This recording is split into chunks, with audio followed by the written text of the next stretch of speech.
Cinderella. The wife of a rich man fell sick, and as she felt that her end was drawing near, she called her only daughter to her bedside and said, "Dear child, be good and pious, and then the good God will always protect thee, and I will look down on thee from heaven and be near thee." Thereupon she closed her eyes and departed. Every day the maiden went out to her mother's grave and wept, and she remained pious and good. When winter came, the snow spread a white sheet over the grave, and when the spring sun had drawn it off again, the man had taken another wife. The woman had brought 2 daughters into the house with her, who were beautiful and fair of face, but vile and black of heart. Now began a bad time for the poor stepchild. "Is this stupid goose to sit in the parlor with us?" said they. "He who wants to eat bread must earn it. Out with the kitchen wench." They took her pretty clothes away from her, put an old gray bedgown on her, and gave her wooden shoes. "Ha! Just look at the proud princess, how decked out she is!" they cried and laughed, and led her into the kitchen. There she had to do hard work from morning till night, get up before daybreak, carry water, light fires, cook and wash. Besides this, the sisters did her every imaginable injury. They mocked her and emptied her peas and lentils into the ashes, so that she was forced to sit and pick them out again. In the evening, when she had worked till she was weary, she had no bed to go to, but had to sleep by the fireside in the ashes.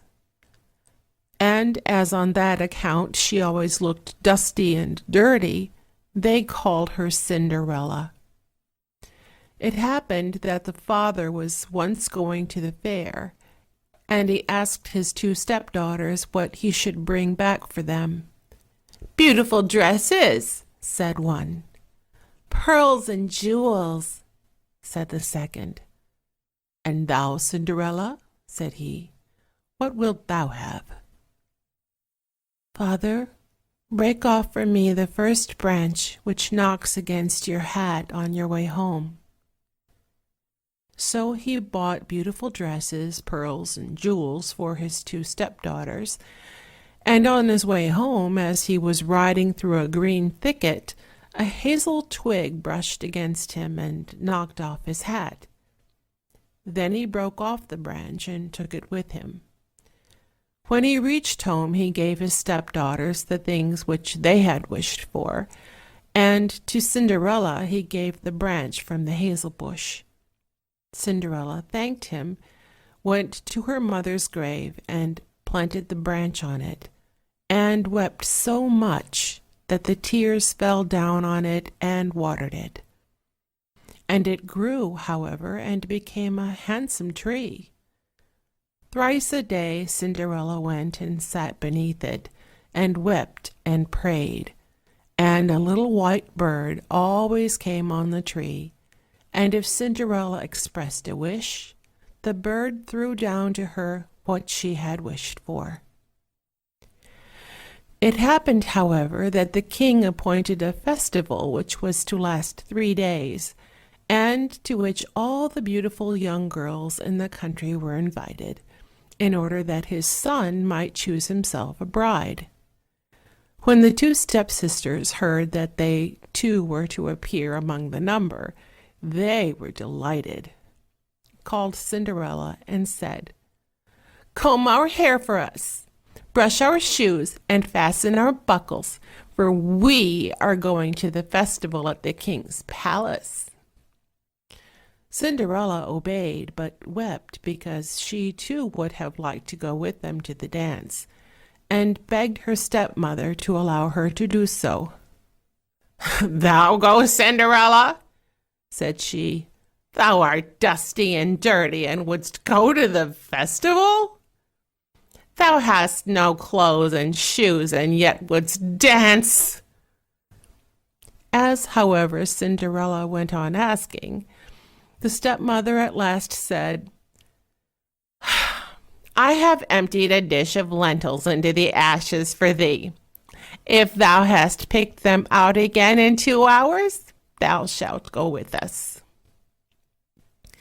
The maiden went through the back door into the garden and called, You tame pigeons, you turtle doves, and all you birds beneath the sky, come and help me to pick the good into the pot, the bad into the crop. Then 2 white pigeons came in by the kitchen window, and afterwards the turtle doves, and at last all the birds beneath the sky came whirring and crowding in, and alighted amongst the ashes. And the pigeons nodded with their heads and began pick, pick, pick, pick, and the rest began also pick, pick, pick, pick, and gathered all the good grains into the dish. Hardly had 1 hour passed before they had finished, and all flew out again. Then the girl took the dish to her stepmother and was glad, and believed that now she would be allowed to go with them to the festival. But the stepmother said, No, Cinderella, thou hast no clothes, and thou canst not dance. Thou wouldst only be laughed at. And as Cinderella wept at this, the stepmother said, If thou canst pick 2 dishes of lentils out of the ashes for me in 1 hour, thou shalt go with us. And she thought to herself, that she most certainly cannot do. When the stepmother had emptied the 2 dishes of lentils amongst the ashes, the maiden went through the back door into the garden and cried, You tame pigeons, you turtle doves, and all you birds under heaven, come and help me to pick the good into the pot, the bad into the crop. Then 2 white pigeons came in by the kitchen window, and afterwards the turtle doves, and at length all the birds beneath the sky came whirring and crowding in, and alighted amongst the ashes.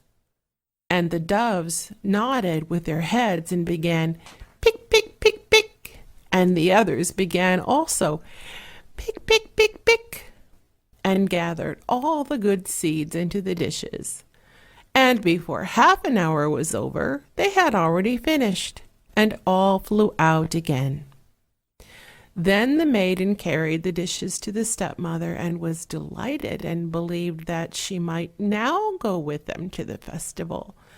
But the stepmother said, All this will not help thee.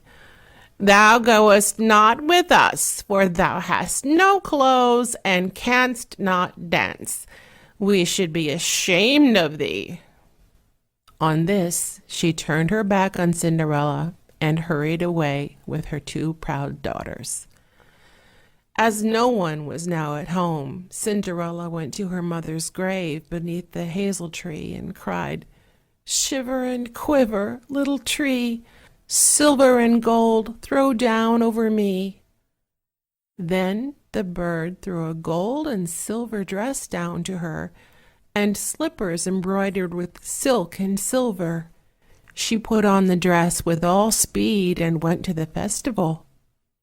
Her stepsisters and the stepmother, however, did not know her, and thought she must be a foreign princess, for she looked so beautiful in the golden dress. They never once thought of Cinderella, and believed that she was sitting at home in the dirt, picking lentils out of the ashes. The prince went to meet her, took her by the hand, and danced with her. He would dance with no other maiden, and never left loose of her hand. And if anyone else came to invite her, he said, This is my partner. She danced till it was evening, and then she wanted to go home. But the king's son said, "I will go with thee and bear thee company," for he wished to see to whom the beautiful maiden belonged. She escaped from him, however, and sprang into the pigeon house. The king's son waited until her father came, and then he told him that the stranger maiden had leapt into the pigeon house. The old man thought, "Can it be Cinderella?" And they had to bring him an axe and a pickaxe that he might hew the pigeon house to pieces, but no one was inside it.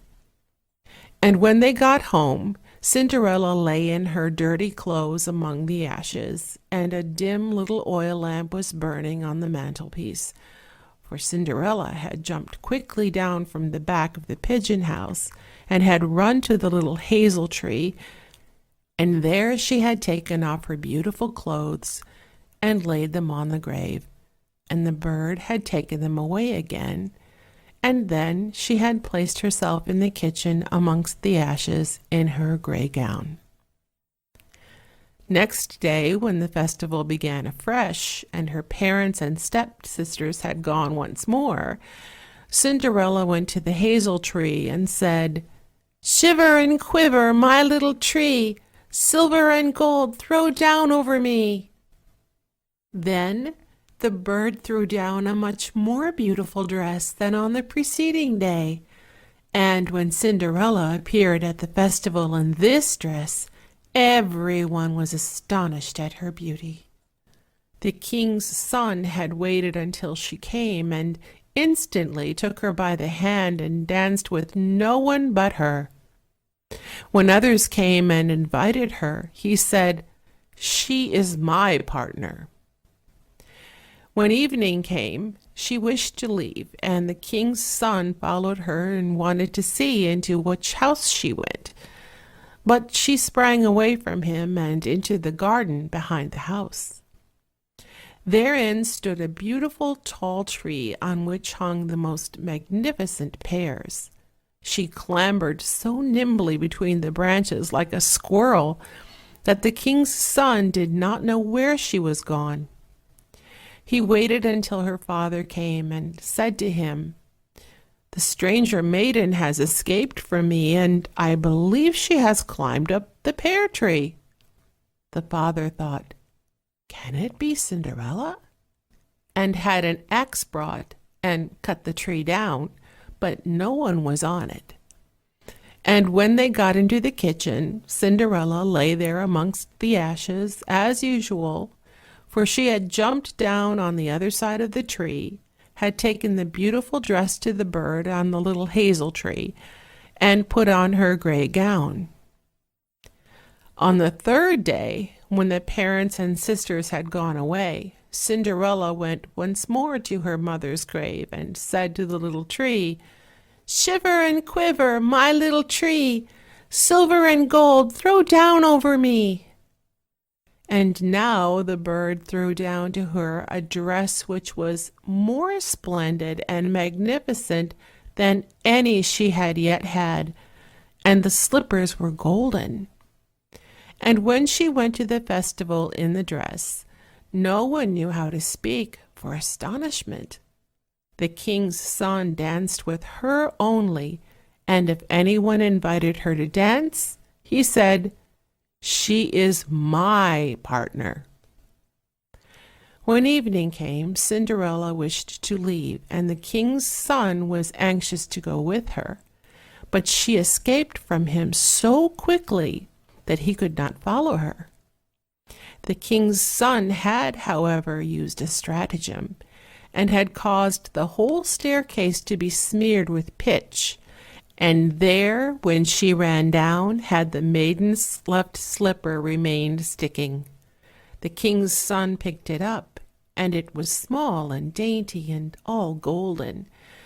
Next morning he went with it to the father and said to him, "No one shall be my wife but she whose foot this golden slipper fits." Then were the two sisters glad, for they had pretty feet. The eldest went with the shoe into her room and wanted to try it on, and her mother stood by. But she could not get her big toe into it, and the shoe was too small for her. Then her mother gave her a knife and said, "Cut the toe off. When thou art queen, thou wilt have no more need to go on foot." The maiden cut the toe off, forced the foot into the shoe, swallowed the pain, and went out to the king's son. Then he took her on his horse as his bride and rode away with her. They were, however, obliged to pass the grave, and there on the hazel tree sat the two pigeons and cried, "Turn and peep, turn and peep, there's blood within the shoe. The shoe, it is too small for her. The true bride waits for you." Then he looked at her foot and saw how the blood was streaming from it. He turned his horse round and took the false bride home again, and said she was not the true one, and that the other sister was to put the shoe on. Then this one went into her chamber and got her toes safely into the shoe, but her heel was too large. So her mother gave her a knife and said, "Cut a bit off thy heel. When thou art queen, thou wilt have no more need to go on foot." The maiden cut a bit off her heel, forced her foot into the shoe, swallowed the pain, and went out to the king's son. He took her on his horse as his bride and rode away with her, but when they passed by the hazel tree, two little pigeons sat on it and cried, "Turn and peep, turn and peep, there's blood within the shoe. The shoe, it is too small for her. The true bride waits for you." He looked down at her foot and saw how the blood was running out of her shoe, and how it had stained her white stocking. Then he turned his horse and took the false bride home again. "This also is not the right one," said he. "Have you no other daughter?" "No," said the man. "There is still a little stunted kitchen wench, which my late wife left behind her, but she cannot possibly be the bride."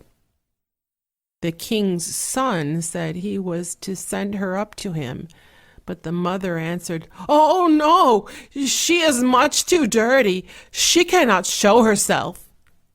He absolutely insisted on it, and Cinderella had to be called. She first washed her hands and face clean, and then went and bowed down before the king's son, who gave her the golden shoe.